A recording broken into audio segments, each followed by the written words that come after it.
fishes, and welcome back to my channel.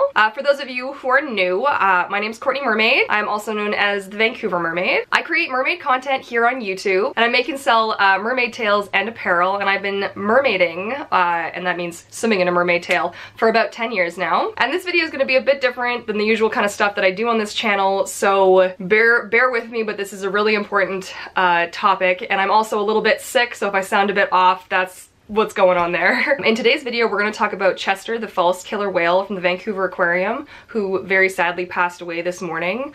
Today is November 24th, 2017. So I'll give you guys a bit of a backstory, who Chester is, if you aren't sure, and what Chester is, if you're also like, false killer whale, what is this? So first of all, a false killer whale is a species of dolphin found in tropical waters. I'm also going to quickly add, since I do make reference to this, and it's a word that not maybe everyone's familiar with, when I refer to cetaceans, consists of whales, dolphins, and porpoises. Okay, so back to Chester's story. So an undernourished and dehydrated Chester was found by Tofino residents on North Chesterman Beach in July of 2014. It was determined by a panel of experts that Chester would not be a suitable candidate for release, and he would remain at the Vancouver Aquarium, where he ended up being put on display. Okay, so Courtney, why are you making a video about this? Why do you care? Well, if you know me, like, brace for impact, guys. This is about to get really kind of real. And I've been very careful in the past not to make videos concerning my views, because I know that the pro-cap, anti-cap debate is a really intense one, and I know a few mermaids who are pro-captivity, and you know, we just avoid that subject when we talk, and I think it's really important to have an opinion. I actually feel like it's really important. You can't just not have an opinion, but be respectful about it. So that's gonna be my attempt with this. So there are so many reasons why finding out about Chester's death really it bothers me a great deal. So in case I wasn't kind of clear on the whole thing, I am not at all pro-captivity. I am really very not. Now, am I so far as to say would I rather that he died in the wild? Again, I'm the kind of person, I see something and I want to help, so I don't really go in that direction either. I don't think he should have just been left to die. I do think that there's a better way that this whole thing could have gone, and that's what I wanted to talk about today. So I want to come to kind of like my base point, and my base point is, and I really want you guys to keep an open mind, okay? I don't care that if you're pro-cap, anti-cap, you don't have an opinion, that's fine. What I want you to do is do your utmost to just keep an open mind, because what I'm going to tell you isn't the conventional thought and isn't the conventional story. So before you start judging me as somebody who's like maybe a fanatic who doesn't want whales and dolphins in captivity, like, please just keep an open mind. Before you comment, just hear me all the way out. So my main thing is, I feel like the time for us to be educated with these animals in captivity, I feel like the time that we can learn something, that's past now. I feel like there isn't any more, and there's researchers who can confirm this, that there isn't anything more to be learned by keeping them in captivity. You know, the things that we don't know, the social interactions, the family groups, the units, the hunting behavior, you know, other more complex behaviors that you're only gonna find in really obscure books that, like, you know, naturalists and conservationists have written about. You know, that's the kind of stuff that people aren't really getting from aquariums. You know, it isn't stuff that you can observe in such a confined setting without the full family, the extended family, the natural waters, the natural rhythms of the ocean, the whole deal. So what I really feel like we need to learn now from them, and what the next step is to learn from these beings, is how to live alongside them in a balanced and safe way. And I am kind of directing this video at the Vancouver Aquarium. Those of you who have been following me for a long time will know that I have a little bit of a history with the Vancouver Aquarium. We have not always seen eye to eye, and I really want to take this as an opportunity to kind of reach out to the Vancouver Aquarium and say, hey, look, I actually have ideas for a better way of doing things. And in 2017, going on 2018, I feel like you guys have this incredible opportunity, not just to say like, okay, you're not keeping whales and dolphins in captivity anymore, but to actually expand what you're doing and impact more people on a broader spectrum. So you see what I'm saying? What I have to say here isn't, that was an interesting sentence, isn't conventional, okay? So just please, like, just hang in there. So we live, like I said, we're in 2017 now. We're in the future. I mean, hoverboards aren't here yet, but they aren't far off, you know what I'm saying? We are in the future, and we are the future, okay? And I feel like we live in this magnificent time, though technology can be a bit of a burden. This is also, it gives us this incredible opportunity to educate people in an entertaining and in a whole new way, while also actually, in a better way, helping our environment and beings like Chester. The great debate is the, you know, the Vancouver Aquarium considers itself non-profit, but and this is all brutally honest. This is not me being the big judgmental cow. This is just me coming at you straight and to the point. There is gonna be income generated from animals like Chester, you know what I mean? Like, he was a bit of a novelty, something new, like, oh gosh, what's a false killer whale? Like, I've never seen that before. Like, I have no idea, you know? Let's go check it out. Or like, oh, in this dolphin, and in this new animal, and this new sea otter, and like whatever. So there is, you know, you get branding from that, right? If you watch on Twitter, and again, like, if you're a fan of the Vancouver Aquarium, I'm only stating this in a very factual way, okay? Like, their new little otter, right? They do a poll for the name, like, they get you involved. They get you, this is a character. And because it sells, what you want is you want people to be like, yes, I feel something. That's why companies like Disney, it's not the technology, it's the story, it's the characters. They grab you and you want more. You want to be grabbed, you want to be engaged. Okay, that's storytelling. So that's what the company tries to do, because that sells. A good story sells. You know, good merchandise that goes with it, that you feel something. You're more inclined to buy that t-shirt with, like, maybe there's a Chester's on it or something. So that's what they're going for. And I swear I have a point to all that. My battery's gonna die. No! Okay. I'm sorry, the camera angle's probably gonna change in a second. I'll be right back. Okay, I tried really hard not to move the camera, so if I'm at a slightly different angle, you're just gonna have to deal with it. I thought I had enough juice, and I did not, so there you go. So what I'm thinking, this is my proposal. Okay, Vancouver Aquarium, you're gonna look at me and think like I'm crazy, but I'm actually in the entertainment industry. This is something I actually have some thoughts about. I'm not saying I'm an expert, but I have some ideas. Okay, so hit me up. Let's like get the conversation going. Consult. Like, I'm actually, like, I'm laughing and I'm smiling, but I am actually dead serious. So what I am thinking, all right, and I just visualize here. Let's accept, okay? Let's stop pretending that the Vancouver Aquarium doesn't make a lot of money, okay? Let's just take that aside, and I'm not saying that from any other point other than the fact that it's factual. It's just a thing, they make money. Let's embrace the entertainment aspect for a second. Let's say, okay, we want to educate, we want to entertain, and we want to make a buck. And yeah, we want to do some conservation and stuff on, yeah, that's definitely important because that's their image, the nonprofit image. But let's just say now for a second, a full immersive experience. Okay, I am talking wraparound screen. I'm talking like is it 4D or 5D experience? I'm thinking the chairs could move. You would get surround sound underneath and all the way around the theater. Okay, I know this sounds crazy, but when you think of the expense that they would put into bringing in like 10 or 11 or whatever it was, new belugas and building new tanks and training new staff, just think about it now, okay? You make a full experience. You get some mist, so the smells, get some like nature forest smells, the ocean smell, right? Salt water and things like that. There's even opportunities for animatronics. Okay, now I know animatronics in water is a bit of a dodgy thing, kind of, but you know what? Look at rides like Finding Nemo, okay?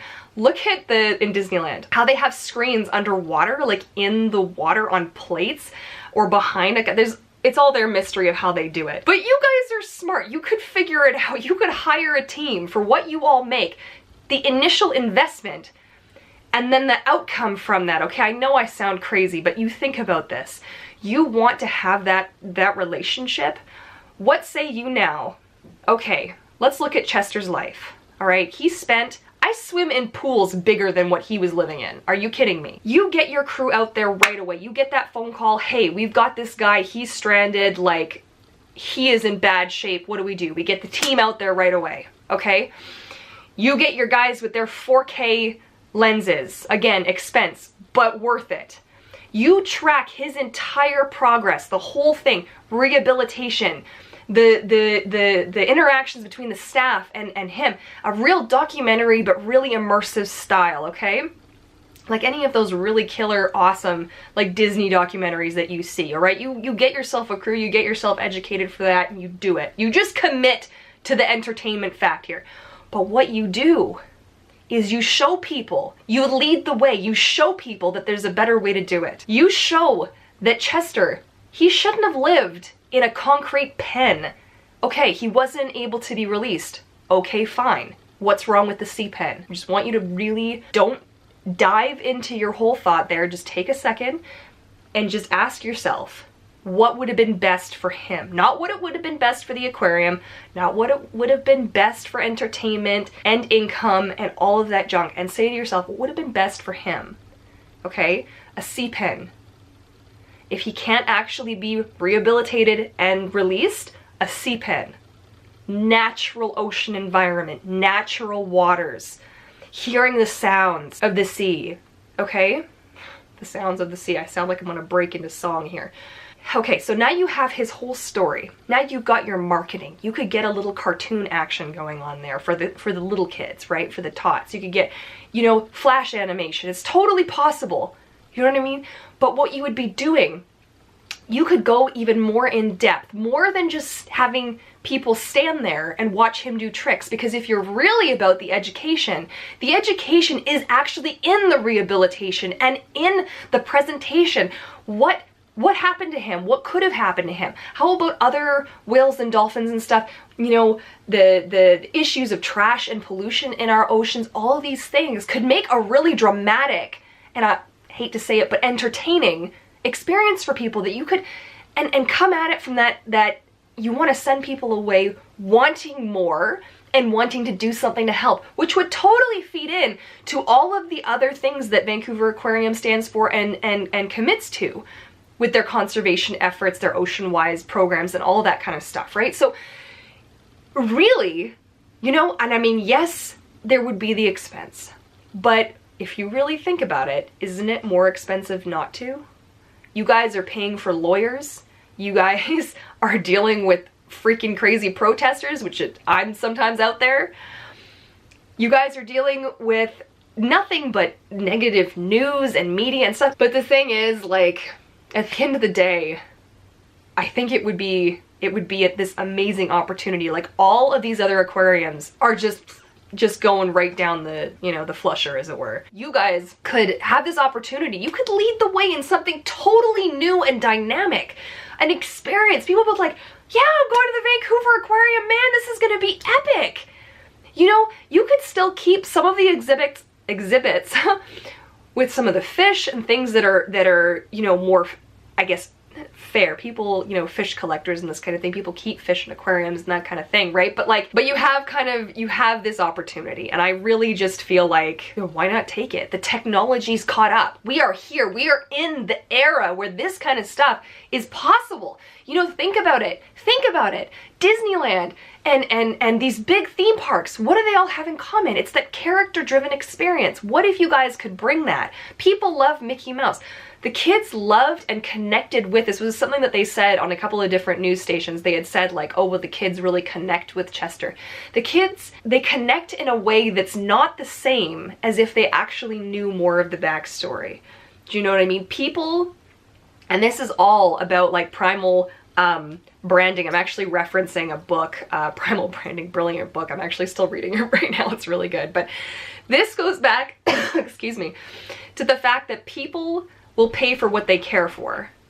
Do you know what I mean? People, if they care, if you can bring them something that sparks something, they'll pay for it. They'll find a way. So it is possible, but it's just, are you guys brave enough to just take that plunge, to just do it? What is the worst that's gonna happen to you here? You guys are already spending all kinds of money for new tanks and new renovations and new things.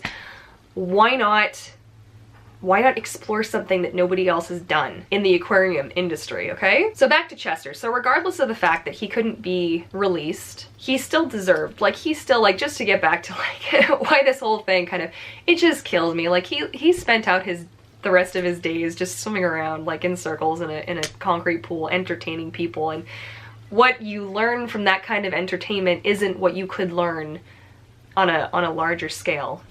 You could reach more people, you know, become more of a global brand even, above and beyond what you already are.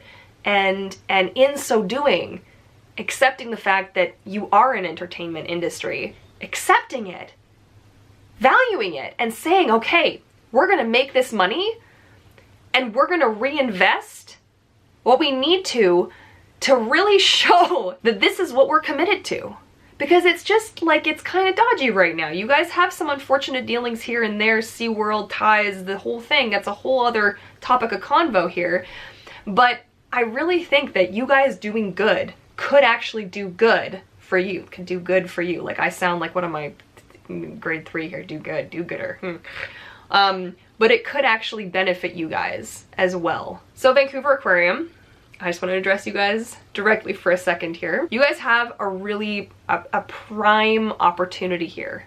You can continue to fight all you want. We're never going to go away. People are never going to stop protesting and petitioning and fighting in court and doing everything that they can to bring you guys down. So why not take this as an opportunity instead to say, okay, this is who we are. And this is how we're going to move forward. Choose to be a leader in this industry and not a follower. And I think you'd be looking at a much bigger and brighter tomorrow, not only for yourselves, but for the environment and the animals that you guys want to protect, because I know you do. I know you guys care. I just think it's time to make a change. I really do. Okay, so now as we're coming to the end of this video, I know that was a bit tough. I know that you guys all kind of bared with some crazy thoughts that I had. Again, Vancouver Aquarium, if you somehow saw this and you do want to hit me up, like, I have ideas. I've got them all. I'll sketch them out for you if I have to. So what I do, you know, I really feel like I don't want to fight you guys anymore. I really feel like now's the time. You've heard what we all want, and you also hear what everybody else wants. People still want to be entertained by you. And I just think you guys have what it takes. I really do. So now, as we do come to the end of this video, I know we don't all share out there in YouTube land. We don't all share the same opinions on cetaceans in captivity. So whatever your opinion is, I only ask that you please have respect for other commenters in the comment section down below. It is perfectly fine to have your opinion, yay, nay, or otherwise, but it's not okay to harass or give other people a hard time. Let's all try and be very respectful, okay? So I'd also like to say, though, if you do have any comments, questions, suggestions, or anything as to how the Vancouver Aquarium, or any aquarium for that matter, could improve their current situations as it is in this day and age, let's get the conversation going in the comment section down below. I would love to hear your thoughts. All right, and if you like this video and you believe change is possible, please feel free to give it a big thumbs up, and don't forget to hit that subscribe button to follow along more of my epic mermaid adventures. So thanks so much for watching, and I look forward to seeing you guys in my next video. All right, take care. Bye!